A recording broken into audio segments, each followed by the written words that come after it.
Okey, Assalamualaikum warahmatullahi wabarakatuh. Pada hari ini, kita akan melakukan perbincangan tentang satu tajuk yang begitu signifikan dalam kehidupan kita. Tapi sebelum tu, mari kita lihat pada dua gambar yang terdapat pada skrin.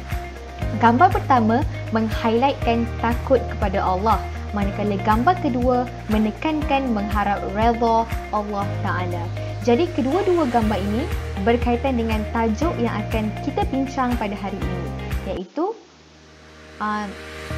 khauf dan roja. Seperti mana yang kita tahu, tajuk khauf dan juga roja ini merupakan pelajaran yang ke-23 dalam bidang akhlak Islamiah. Jadi kamu semua boleh buka muka surat 193. Jadi kita mulakan perbincangan kita dengan maksud khauf dan juga roja. Kita pergi kepada maksud khauf terlebih dahulu. Maksud khauf ialah perasaan takut kepada kemurkaan dan azab Allah dengan menjauhi segala larangannya. Maksudnya di sini, khauf ni contohnya, kalau kita sihat, kita kena ada khauf supaya kita takut untuk melakukan perkara-perkara yang jahat ataupun perbuatan maksiat. Sebab kita ada perasaan khauf tu dalam diri kita. Maka gunakanlah nikmat sihat itu sebaik-baiknya untuk melakukan kebaikan, melakukan kebajikan, contohnya macam menolong ibu bapa di rumah dan sebagainya. Jadi khauf ni memang sangat diperlukan jika kita dalam keadaan yang sihat, agar kita sentiasa berhati-hati melakukan sesuatu perkara walaupun kadang-kadang kita melakukan dosa. InsyaAllah Allah Subhanahu Wa Taala itu Maha Pengampun lagi Maha Mengasihani. Seterusnya ialah maksud roja. Roja bermaksud mengharapkan keredaan Allah dengan melaksanakan segala perintahnya. Biasanya roja ini apabila kita berada dalam kesusahan ataupun ditimpa dengan musibah, maka kita perlu mengharapkan keredaan Allah Subhanahu Wa Taala, pertolongan daripada Allah Subhanahu Wa Taala agar Allah Subhanahu Wa Taala membantu kita. Kita mengharapkan bahawa Allah Subhanahu Wa Taala ni membantu kita, kita husnuzan kepada Allah Subhanahu Wa Taala. Okey, contohlah macam ketika orang yang sedang nazak. Okey, dia perlukan pengharapan. Dia perlukan rojak ni sebab pada saat dia nazak tersebut, dia akan mula menyedari tentang dosa-dosa yang telah dia lakukan. Maka orang tersebut perlukan rojak ini agar pengharapannya kepada Allah, agar dosa-dosanya itu akan diampunkan oleh Allah. Okey, seterusnya adalah macam mana kita ni ingin mendapatkan perasaan khauf dalam diri kita. Okey, cara untuk mendapatkan perasaan khauf yang pertama ialah bergaul dengan ulama dan para solehin. Kenapa kita perlu bergaul dengan orang-orang soleh ni? Sebab orang-orang soleh ni, dia akan sentiasa mengingatkan kita kepada perkara-perkara yang baik dan yang sentiasa memandu kita ke jalan yang benar. InsyaAllah dengan peringatan-peringatan tersebut, kita takut untuk melakukan sebarang kejahatan. Okey, yang kedua adalah sentiasa mengambil iktibar daripada kisah kaum yang terdahulu. Contohnya, kita ambil kisah daripada kaum Nabi Lut yang melakukan hubungan sejenis, dan sebagai akibat dia, Allah Subhanahu Wa Taala telah menterbalikkan kawasan mereka ketika itu sehingga hilang mereka semua ini daripada muka bumi Allah Subhanahu Wa Taala.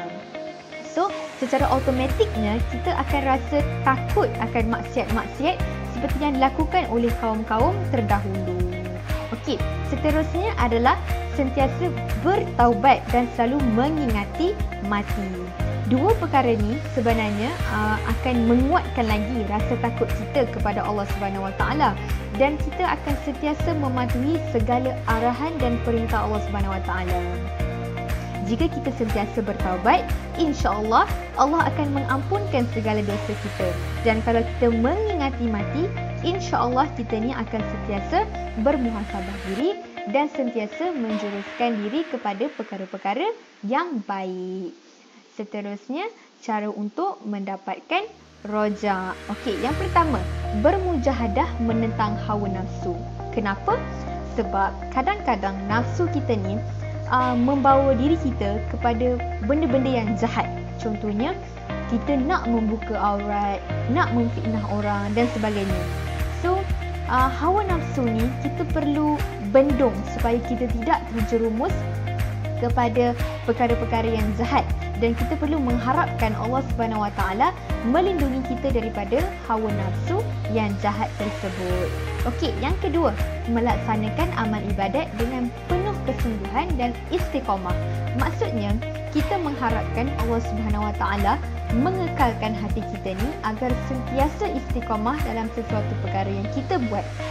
Contohnya macam selepas kita habis solat lah katakan, kita mengaji dan sebagainya, dan insya-Allah dengan asbab kita mengaji tu, kita kena berdoa lah kepada Allah agar perkara yang kita lakukan tu berterusan dan istiqamah dalam diri kita sendiri, insya-Allah. Dan yang ketiga, tidak berputus asa dengan merayu dan merintih kepada Allah. Maksudnya kita perlu berdoa kepada Allah Subhanahu Wa Taala agar Allah sentiasa mengampunkan dosa kita yang terdahulu. Jadi itulah maksudnya tidak berputus asa daripada merintih dan merayu kepada Allah Subhanahu Wa Taala. Okey, seterusnya kita pergi kepada contoh khauf dan raja' yang diamalkan oleh Rasulullah sallallahu alaihi wasallam. Okey, yang pertama, Rasulullah SAW mendirikan solat sunat gerhana matahari dengan khusyuk. Pada sujud terakhirnya, baginda menangis kerana berasa takut Allah Subhanahu Wa Taala menurunkan azab. Lalu Rasulullah SAW merintih dengan bersabda, "Wahai Tuhanku, bukankah engkau telah berjanji kepadaku untuk tidak mengazab mereka pada ketika aku ada bersama-sama mereka? Tuhanku, bukankah engkau telah berjanji kepadaku untuk tidak mengazab mereka apabila mereka memohon ampun? Sekarang kami sedang memohon ampun kepadamu." Okey, daripada contoh ni kita dapat lihat bahawa Rasulullah SAW sendiri yang maksum daripada melakukan segala dosa pun meminta ataupun takut kepada Allah. Ini menunjukkan khauf yang terdapat dalam diri Rasulullah SAW. Dan raja' dalam contoh ni pula pengharapan Rasulullah SAW agar Allah tidak mengazab mereka ketika Rasulullah ada bersama-sama dengan mereka. Itulah contoh raja' ataupun pengharapan agar Allah Subhanahu Wa Taala tidak mengazab sekiranya seseorang itu meminta ampun kepadanya. Okey, bagi contoh kedua pula, Anas meriwayatkan bahawa Rasulullah SAW menziarahi seorang lelaki yang sedang terlantar. Rasulullah SAW bertanya tentang perasaannya pada ketika itu. Lelaki itu memberitahu baginda bahawa dia sangat mengharapkan rahmat Allah Subhanahu Wa Taala dan berasa sangat takut akan dosa-dosa yang pernah dilakukannya. Okey, dalam contoh ni kita ambil konsep orang yang sakit, orang yang nazak lah. Orang yang nazak ni, kita perlu sentiasa membisikkan ke telinganya kata-kata pengharapan bahawa Allah Subhanahu Wa Taala ni Maha Pengampun. Allah Subhanahu Wa Taala ni sentiasa mengampunkan hamba-Nya yang berbuat dosa. Walaupun sebesar mana sekalipun, insya-Allah jika kita menganggap dan percaya Allah Subhanahu Wa Taala ini Maha Pengampun, insya-Allah Allah Subhanahu Wa Taala akan mengampunkan dosa-dosa kita. Apa tujuan dia? Tujuan dia adalah agar orang yang nazak tadi sentiasa bersangka baik kepada Allah Subhanahu Wa Taala, walaupun sebelum ni dia ada melakukan dosa-dosa yang mungkin kita tidak tahu dosa apa yang telah dibuat. Tapi insya-Allah dengan pengharapan orang yang nazak, tersebut dan dengan bisikan kita kepada dia tentang keperluan pengharapan kepada Allah Subhanahu Wa Taala, insya-Allah dia akan berasa tenang. Dan lagi satu, ketika kita melawat orang yang sakit, jangan sesekali kita takutkan orang nazak tersebut dengan dosa-dosa yang pernah dia lakukan dahulu. Sebab perkara tersebut boleh menyebabkan diri orang yang sedang nazak tersebut berputus asa. Okey, itulah contoh yang kedua. Jadi, seterusnya kita pergi kepada konsep khauf dan raja' yang seimbang. Jadi, apakah yang dimaksudkan dengan khauf dan raja' yang seimbang ni? Konsep khauf dan raja' yang seimbang ni, dia diibaratkan seperti dua sayap yang memerlukan antara satu sama lain. Sayap khauf dan juga sayap raja'. Sayap takut dan sayap mengharapkan keredaan Allah Subhanahu Wa Taala. Kedua-dua sayap ni memang tak boleh dipisahkan antara satu sama lain. Kalau kita pakai satu sayap sahaja, kita akan menjadi orang yang sangat-sangat rugi. Contohnya lah kan, jika orang tu pakai sayap khauf sahaja. Kalau ada orang yang lebih ada orang yang menguasai rasa takutnya sahaja kepada Allah Subhanahu Wa Taala, tapi dia tidak mempunyai harapan kepada Allah, yakni dia akan menjadi orang yang berputus asa daripada meminta ampun kepada Allah Subhanahu Wa Taala. Okay, contohlah kan, ada seorang ni dulu dia melakukan perkara-perkara yang terkutuk seperti berzina, meminum arak dan sebagainya. Tapi dia tidak memakai konsep rojak di mana berharap. Maka dia akan berputus asa daripada meminta ampun daripada Allah Subhanahu Wa Taala. Kerana bagi dia, dosa-dosa yang dia pernah lakukan tu tidak boleh diampun oleh Allah Subhanahu Wa Taala.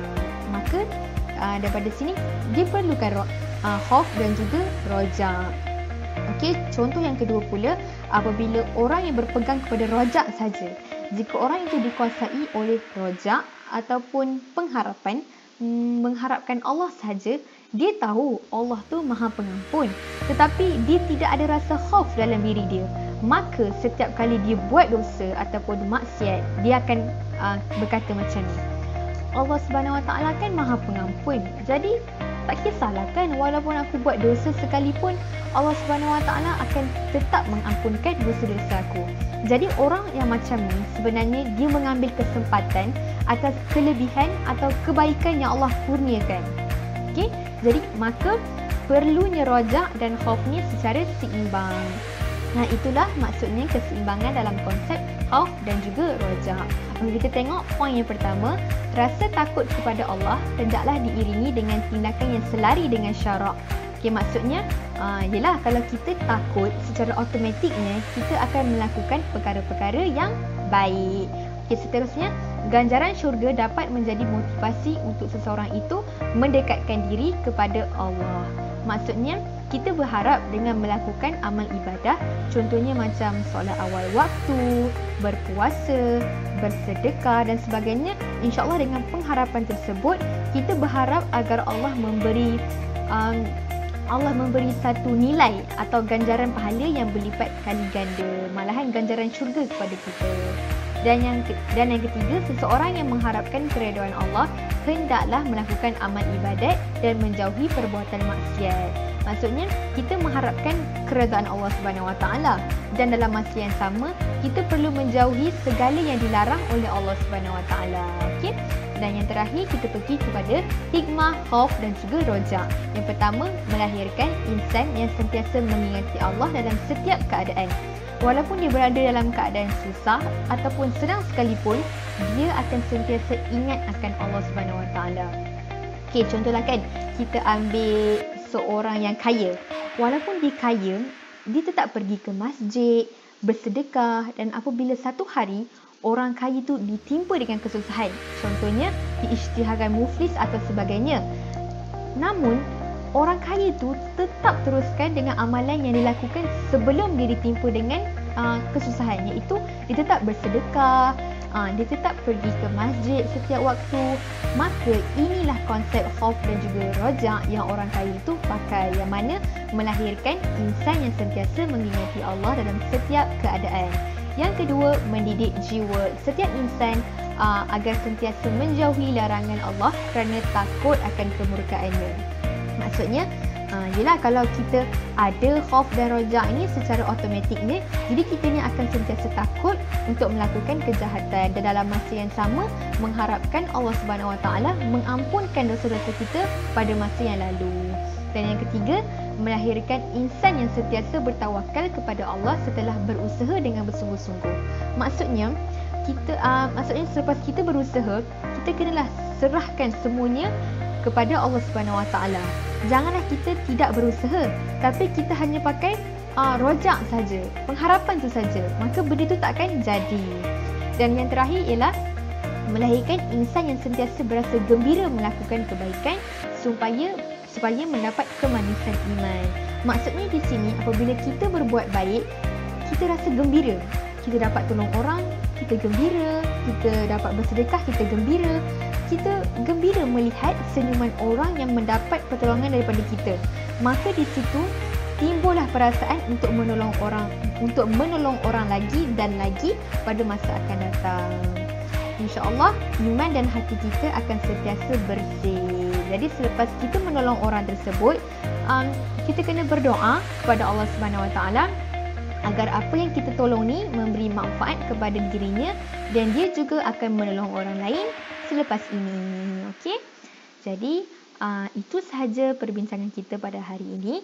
InsyaAllah semoga apa yang kita dapat hari ini akan diamalkan dalam kehidupan seharian dan disampaikan kepada orang lain juga. Sekian, wabillahi taufiq wa hidayah. Wassalamualaikum warahmatullahi wabarakatuh.